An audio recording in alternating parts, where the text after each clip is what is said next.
সকলোলৈ মহান ত্ৰাণকৰ্তা প্ৰভু যীশুৰ নামত নমস্কাৰ জনাইছোঁ আৰু আশা কৰোঁ আপোনালোকে সকলোৱে ভালে আছে ময়ো বৰ্তমান ভালে আছোঁ আজি মই আম্বা গাঁৱৰ যিখন গীৰ্জাঘৰখন চাবলৈ আহিলোঁ যেহেতু মই আম্বা গাঁৱত আছোঁ তো সেইকাৰণে আম্বা গাঁৱৰ গীৰ্জাঘৰখন চাব আহিলোঁ আম্বা গাঁও বেপ্টিষ্ট মণ্ডলীৰ যিটো গীৰ্জাঘৰ চাব আহিলোঁ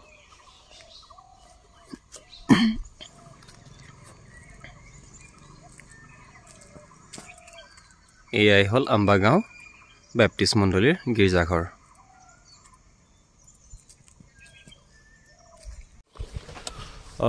এয়াই আম্বা গাঁও বেপ্টিষ্ট মণ্ডলীৰ গীৰ্জাঘৰ বহুত ডাঙৰ গীৰ্জাঘৰ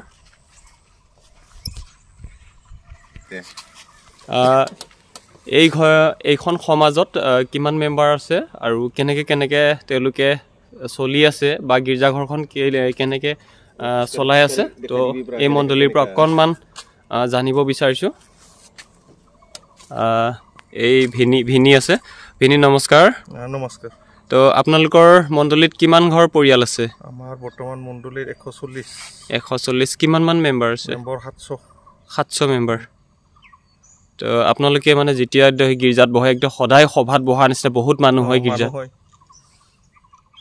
তো সকলোৱে আহে গীৰ্জাত সকলোৱে আহে মানে ফুল হয় আমাৰ গীৰ্জাটো হয় কিমানৰ পৰা আৰম্ভ হয় আপোনালোকৰ গীৰ্জাখন 1:45 পৰা 1:45 দেওবাৰ আপোনালোকে দিনটো তেনেকৈ দুই বেলা হয় ন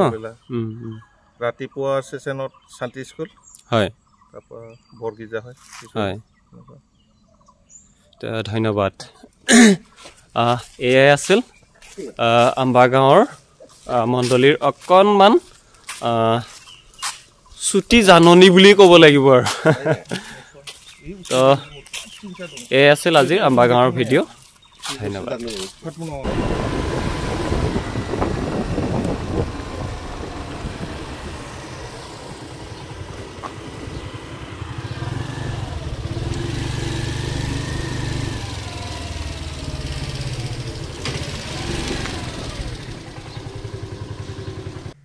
মই আজি বৰ্তমান কোচপাৰা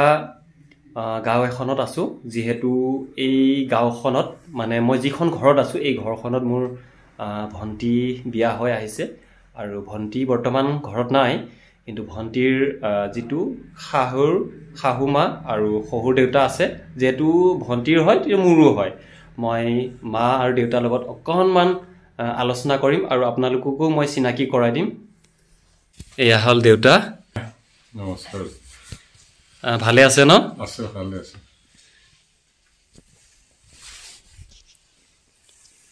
এয়া হ'ল মা নমস্কাৰ ভালে আছে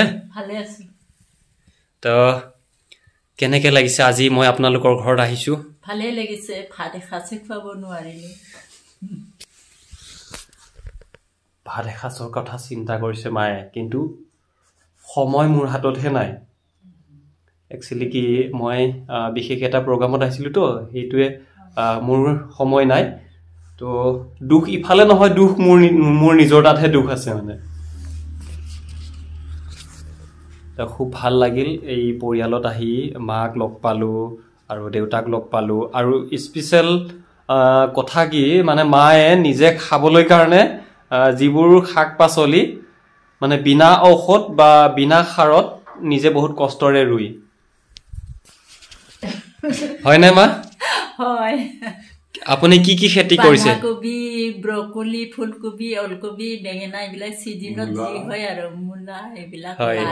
লফা নিজে খাবলৈ আপুনি নিজে কষ্ট কৰি এইবোৰ ৰুই নিজে কৰোঁ ঔষধ কোনো ধৰণৰ ঔষধ ব্যৱহাৰ নহয় পানী আৰু গোবৰ সাৰে দিওঁ পানী আৰু গোবৰ সাৰ ন যথেষ্ট হয় আৰু হয় হয় হয় তো অলপ দেখুৱাব নেকি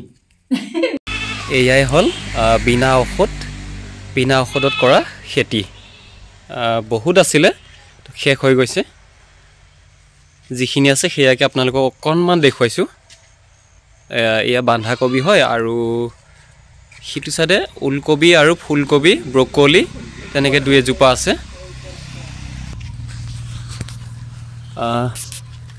বাকীখিনি খেতি ইয়াতে জেগা বহুত কম কাৰণে ইয়াতে নাই, তো বহুত দূৰত আছে বাৰীখন, তো সেয়েহে আপোনালোকক সম্পূৰ্ণ হিচাপে দেখুৱাবলৈ নোৱাৰিলোঁ। আশা কৰোঁ ভৱিষ্যতে যাতে পুনৰাই এইখন ঘৰত আহিলে মই আপোনালোকক সম্পূৰ্ণ তেওঁলোকৰ যিটো বাৰী মানে খেতি পথাৰ, তো আপোনালোকক দেখুৱাবলৈ মই চেষ্টা কৰিম। এয়াই হ'ল তেওঁলোকৰ ঘৰ।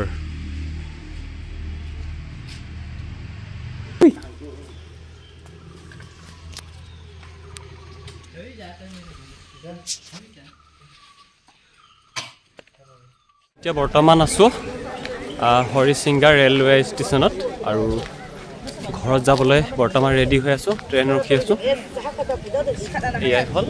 হৰিচিংগা ৰেলৱে ষ্টেচন।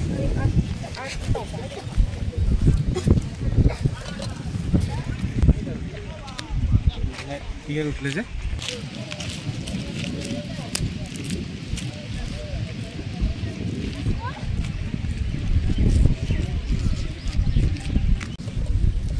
হৰিচিংগাত আহি কেনেকৈ লাগিছে? ভালেই লাগিছে। ট্ৰেইন অপেক্ষা কৰি থকাটো কেনেকৈ লাগিছে? ভালে, এতিয়া আহি পাইছোঁহে। আহি পাইছোঁহে আমি ন। এতিয়া আৰু কিমান দেৰি ৰখিব লাগিব ৰেল, তো ঠিকতো নাই। ঠিক নাই।